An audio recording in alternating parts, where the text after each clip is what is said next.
And another film I think that the tide is going to turn on is his follow-up, which was Survival of the Dead, which after the apocalyptic nature of Diary, it was interesting to see him scale back, kind of bring out the satire and the lighthearted humor in that. It's a comic book. This is like, if Diary is night, this is dawn in a way, because it has that sort of comic book, over-the-top, cartoony kind of spirit to it. It's a widescreen film. It's almost like a epic western with comedy and zombies in it.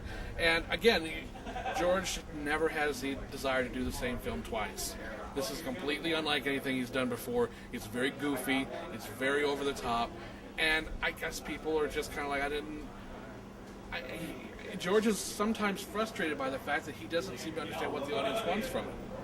It's like, well, if you want Dawn again, watch Dawn again. You know, he doesn't want to do that again. He doesn't want to do night again or day again. You know, but Survival is just so much fun. He got such wonderful performances out of people, and and especially like Kenneth Welsh and Richard Fitzpatrick as the dueling clients, like the Hatfield and McCoys. Yeah.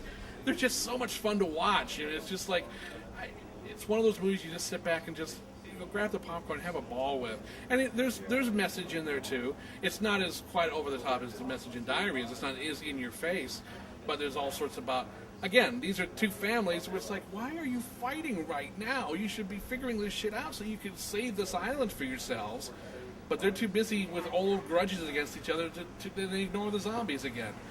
And it was a hard film to make weather-wise because we got really screwed on. You'll see that in the documentary, then it's on the DVD. But it was one of those movies where you look at the footage, it's like, it was such an ambitious movie. I mean, it looks like it cost so much more than it did because George has had this imagination that wouldn't stop.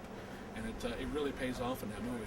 I thought it was fantastic. We really enjoyed it. We got to see an early screening of it this year at the Carolina Theater in Durham, North Carolina. Plug for you guys. That's right. I remember, they did do a screening down there. That was one of the first ones that they think they ever did.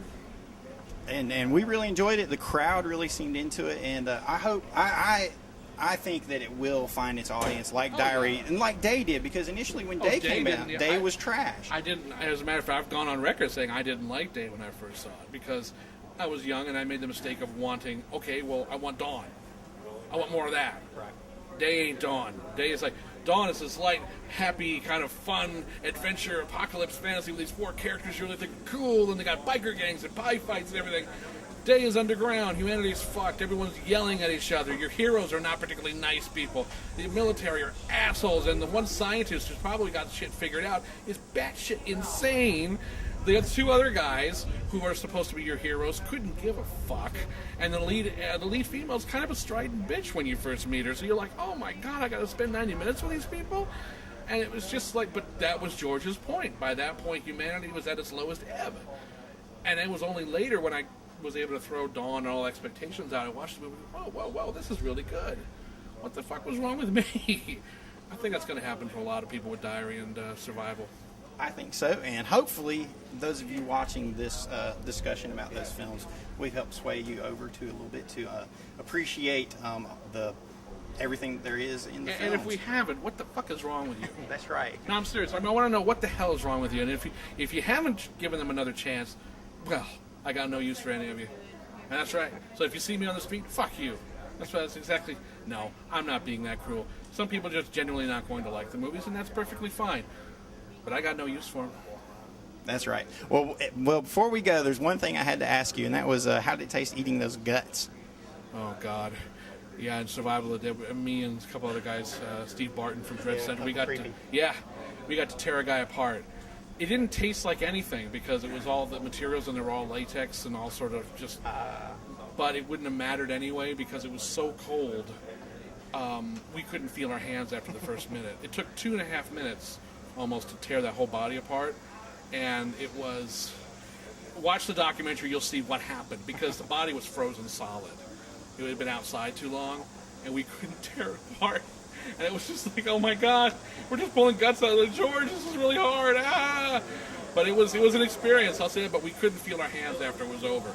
You could have come up to my hands and set them on fire, and I would have been like, whatever. It was one hell of an experience, but it was an honor to do that. It was tear apart a body in a George Romero movie. Yeah, that's it. Do it. Let's do it. So it was, but it was. we worked for that. We really busted our ass to get that done, so it was great. Yeah, filming always looks more fun than it really is. Oh yeah, and it's only on screen for like maybe 5 seconds. They cut to all the really good parts, but I show in the documentary for Survival all 2 minutes of us doing it, and you just see how it's like rip out the spine. Okay, get in there and eat. Come on, all right, keep pulling, and we're like ah. But it's really it was a thrill. It was an absolute thrill. Absolutely. Well, I'm sure it was an honor and a thrill, and it has been an honor and a thrill for us to talk to you here today, and we appreciate you taking your time to join us. Okay. Yeah, I'm going to leave. Red Fuck Shirt you guys. Pictures. See you guys at Butenville.com. Peace.